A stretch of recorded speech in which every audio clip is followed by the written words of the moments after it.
ভারতমতির 12 বছর পূর্তি উপলক্ষে বুধবার আগরতলার মেহের কালীবাড়িতে অনুষ্ঠিত হলো এক বিশেষ পূজা অর্চনা। প্রধানমন্ত্রীর দীর্ঘায়ু এবং দেশের সার্বিক মঙ্গল কামনায় এই ধর্মীয় অনুষ্ঠানের আয়োজন করা হয়।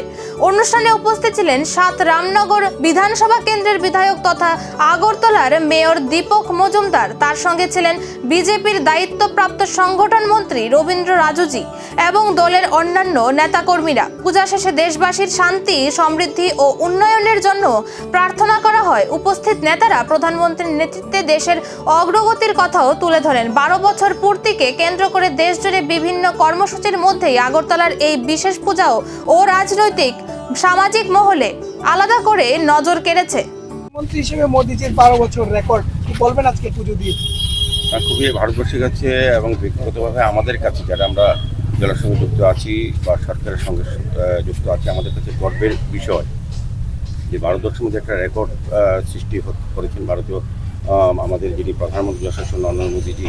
জওহরলাল নেহরুকে উনি রেকর্ড ভেঙে দিয়ে আজকে 12 বছর পূর্তি করেছেন। জনকল্যাণে জনমুখী অনেক কাজ করেছেন।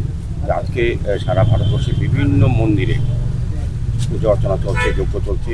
প্রধানমন্ত্রী যশস্বী প্রধানমন্ত্রী দীর্ঘায়ু কামনা করে উনি যাতে সুস্বাস্থ্যের অধিকারী হন এবং আর দীর্ঘদিন ধরে যাতে জনগণের সেবায় উনি আত্মনিয়োগ করতে পারেন, সেই উদ্দেশ্যে আজকে আমাদের দলের তরফ থেকে বিভিন্ন পর্যায়ে বিভিন্ন মন্দিরে যজ্ঞ অনুষ্ঠান, পূজা অর্চনা ওনার মঙ্গল কামনার জন্য করা হচ্ছে। আজকে 7 রামনগর বিধানসভার এলাকায় মেহের কালীবাড়ি ঐতিহ্যবাহী কালীবাড়ি, বহু সুনাম এবং ঐতিহ্য আছে এই কালীবাড়ি। এই কালীবাড়িতে আজকে আমাদের আসাম এবং ত্রিপুরা দায়িত্বপ্রাপ্ত যিনি সংগঠন সাধারণ সম্পাদক সংগঠন মন্ত্রী রবীন্দ্র রাজুজি সহ আমাদের ডিস্ট্রিক্ট প্রেসিডেন্ট অসীম ভট্টাচার্য, আমাদের মন্ডল সভাপতি অমিতাভ ভট্টাচার্য, আমাদের মীর সরকার যিনি এই মন্দিরের সঙ্গে যুক্ত আছেন রাজ্য কমিটির সদস্য, এবং আমাদের বিপিন দেববর্মা জেনারেল সেক্রেটারি সহ এখানে সমরায় আছেন, আমাদের সড়ক পরিবহন নিগমের চেয়ারম্যান মনোজ দেব রায় আছেন, আমাদের কর্পোরেটরগণ আছেন, বিভিন্ন কার্যকর্তারা এই মণ্ডল অন্তর্গত সবাই আজকে সামিল হয়েছেন। এবং মা মহেশ্বরীর কাছে সবারই প্রার্থনা, বাবার শিবের কাছে প্রার্থনা